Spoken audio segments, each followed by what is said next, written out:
Es reden und träumen die Menschen viel von besseren, künftigen Tagen.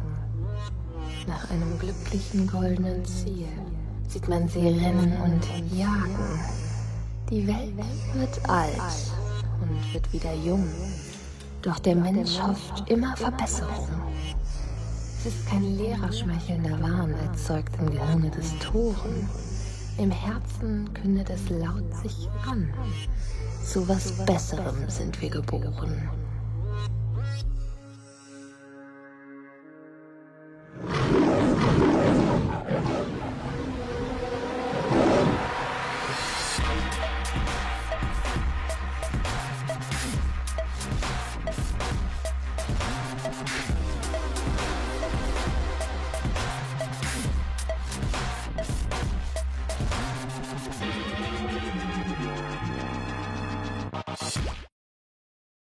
Guess who's back? Ich bin's wieder. Schön, dass ihr eingeschaltet habt zur zweiten Challenge der NYX Face Awards Germany 2018 mit dem wunderbaren Thema Artificial Intelligence, also künstliche Intelligenz. Ich möchte euch jetzt zeigen, wie ich meine Interpretation von dem Thema künstlerisch und schminktechnisch umgesetzt habe und hoffe, dass euch das Video gefällt. Ich habe damit begonnen, mir Poly-Dough Moldable Plastic, so heißt es zumindest auf Englisch, zu nehmen und in eine Tasse zu schütten. Das ist nämlich Plastik, das mit heißem Wasser in Kombination flüssig wird, beziehungsweise zähflüssig.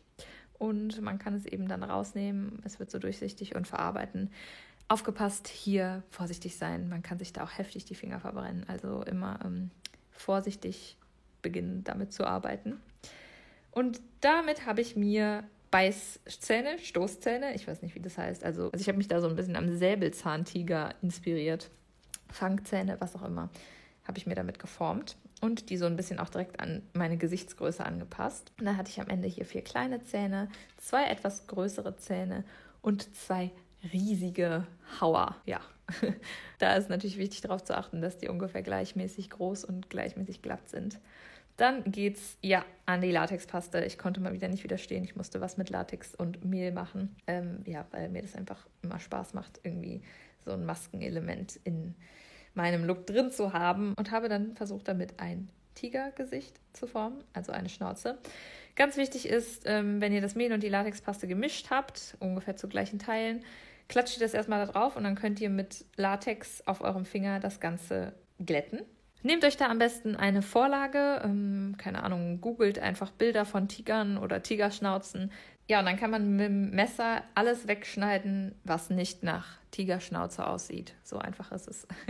Alte Bildhauerweisheit, einfach alles weghauen, was nicht nach Skulptur aussieht. Nee, aber in Wirklichkeit solltet ihr euch einfach irgendwie an einem Bild oder Foto orientieren.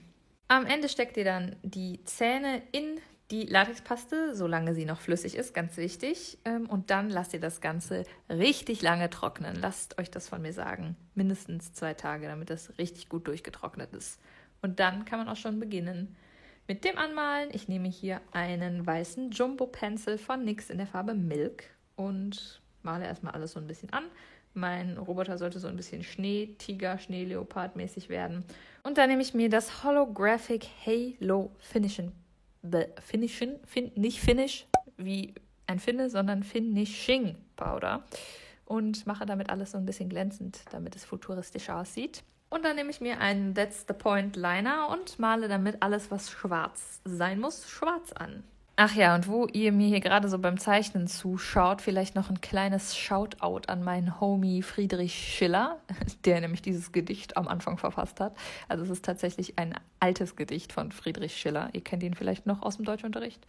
Da habe ich mir ein paar Auszüge für mein Video ausgesucht, die ich ganz passend fand zum Thema künstliche Intelligenz. Obwohl es eigentlich ein Gedicht aus einer Zeit ist, wo es ja noch nicht so richtig künstliche Intelligenz gibt. Ja, dann nehme ich mir ein Liquid Suede in der Farbe Little Denim Dress und male die Schnauze erstmal blau.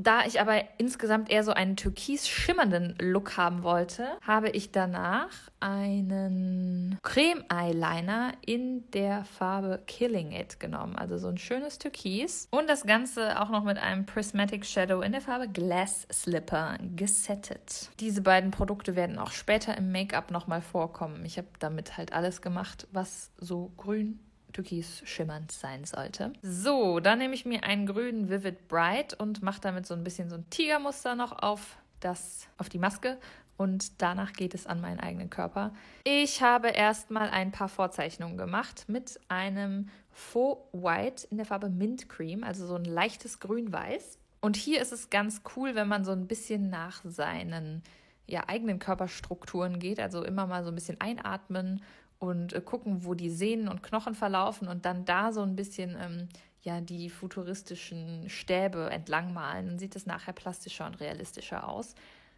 Mit weiß vorzeichnen ist immer ganz sinnvoll, weil man das nachher mit schwarz überdecken kann. Logisch.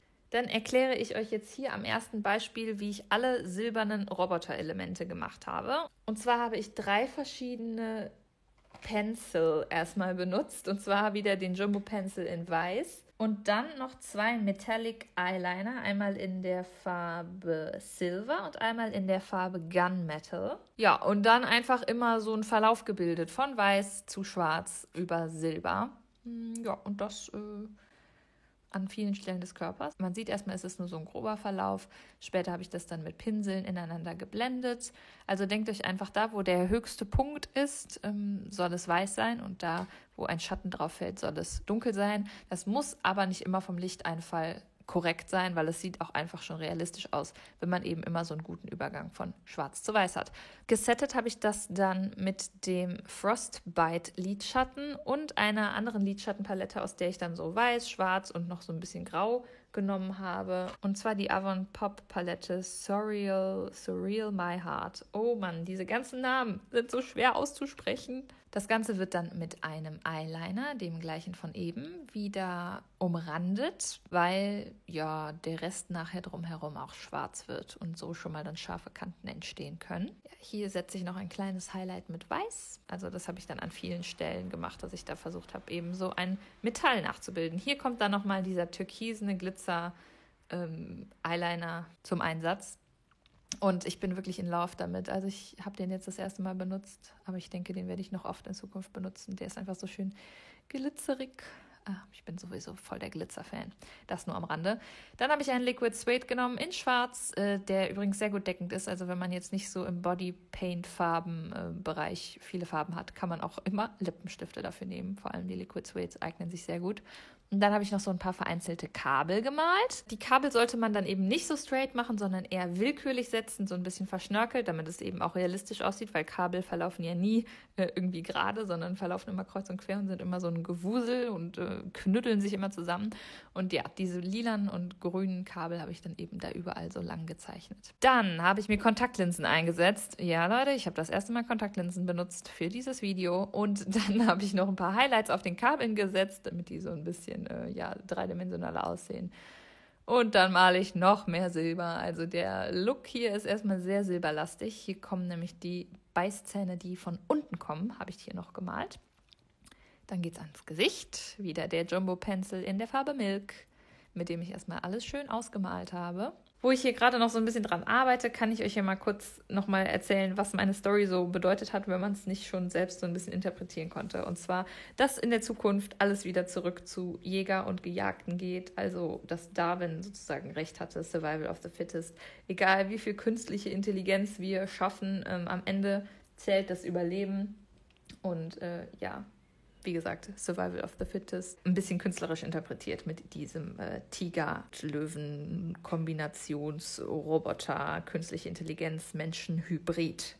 So. Dann, wenn ihr die Maske aufklebt, mit Kleber natürlich auf keinen Fall die Vaseline an den Augenbrauen vergessen.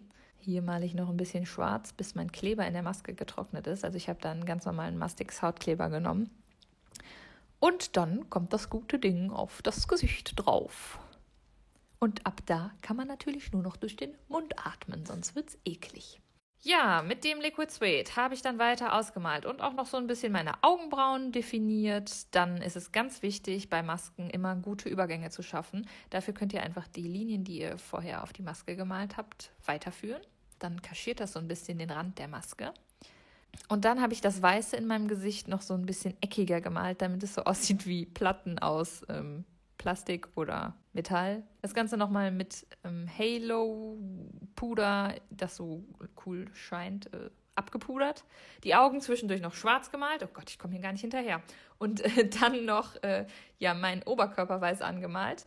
Dann wieder Kabel gemalt mit den gleichen Farben. Ganz wichtig ist immer, ähnliche Farben benutzen, ist zumindest meine Devise, dass sich ähnliche Farben in allen Teilen des Make-ups wiederfinden, damit das Ganze sehr stimmig aussieht.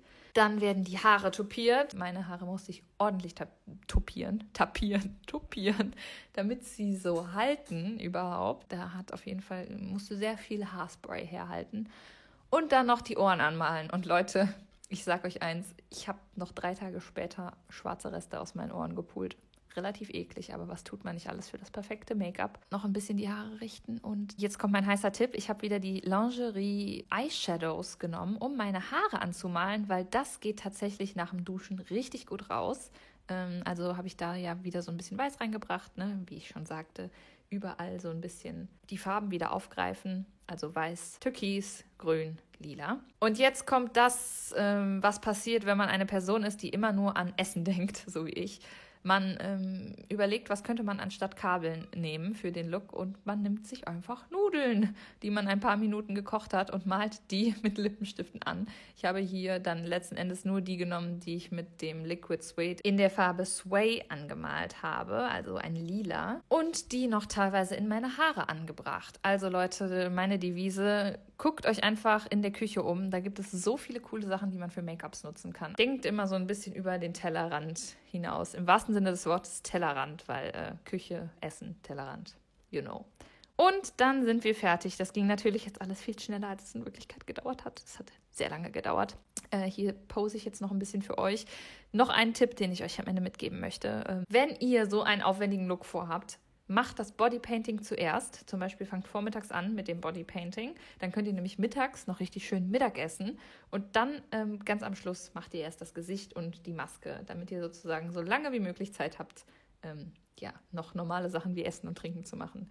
So habe ich es zumindest gemacht. Ich hoffe, euch gefällt der Look. Ich hoffe es wirklich sehr. Und ich fände es ganz lustig, wenn ihr kommentieren würdet. Erstens natürlich, wie ihr diesen Look findet. Und zweitens, mit welchem Tier ihr euch gerne zu einem Hybrid verschmelzen würdet. Ja, welches Robotertier wärt ihr gerne? Wir sehen uns dann vielleicht in der nächsten Runde. Man weiß es noch nicht. Vielen Dank fürs Zusehen und ciao.